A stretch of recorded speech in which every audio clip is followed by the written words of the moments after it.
రేపు తెలుగుదేశం పార్టీ అధికారంలోకి వచ్చిన వెంటనే నిరుపేదలకి మళ్ళీ ఆ మెడికల్ సీట్లు మేము అందజేస్తాము. 2019కి చంద్రబాబు నాయుడు గారు 3 సార్లు ముఖ్యమంత్రి. కనీసం ఒక్క గవర్నమెంట్ మెడికల్ కాలేజ్ అయినా తీసుకొచ్చాడా? ప్రభుత్వం మెడికల్ సీట్లని బజార్లో పెట్టి అమ్ముతున్నాడు ఈ సైకో జగన్. ఈ జియో ఏదైతే ప్రభుత్వం తీసుకొచ్చిందో మొదటి 100 రోజుల్లో రద్దు చేసే బాధ్యత మీ లోకేష్ తీసుకుంటాడని ఈ సభాముఖంగా నేను నీకు హామీ ఇస్తున్నా తల్లి. ఏడాదికి 15,000 రూపాయలు కడితే చాలు. అలాంటిది ఈ ప్రభుత్వం ఇప్పుడు ఆ ఫీజు 20 లక్షల రూపాయలకి పెంచింది.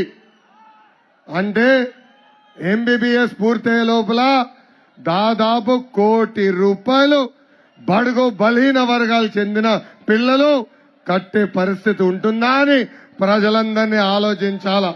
ఉచిత ప్రజా వైద్యంతో పాటుగా ఉచిత వైద్య విద్య కూడా ఇస్తానని కదా చెప్పింది. ఇప్పుడు దాన్ని పూర్తిగా మార్చేసి ప్రభుత్వం దగ్గర డబ్బులు లేవు కాబట్టి ఇస్తున్నాము అని అంటున్నారు. ప్రతిదాన్ని డబ్బులతో చూడటం ఎంతవరకు కరెక్ట్? ఎందుకంటే రైట్ టు హెల్త్ అనేది fundamental right 21 right to life కింద ఒక ఫండమెంటల్ బాధ్యత. ఇప్పటికే అనేక సార్లు కోర్టులు ఆ మాట చెప్పాయి. సుప్రీంకోర్టు అనేక సార్లు క్లారిఫై కూడా చేసింది. ప్రజలకు విద్య వైద్యం అందించాల్సిన బాధ్యత ప్రభుత్వానిదే.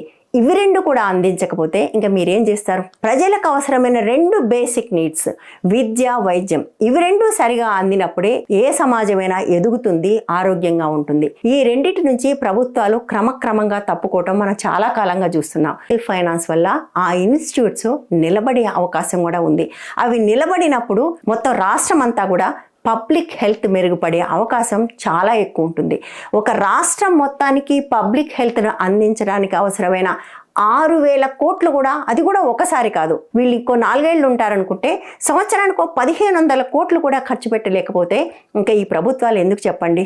అతనికంటే గనుడు ఆచంట మల్లన్న అన్నట్టుగా చంద్రబాబు నాయుడు కూటమి ప్రభుత్వం జగన్ ప్రభుత్వమే నయం అనే ఒక ఆలోచనని ప్రజల మనసులోకి తీసుకొస్తున్నట్టుగా ఈ ప్రక్రియతో అర్థమవుతూ ఉంది కాదా?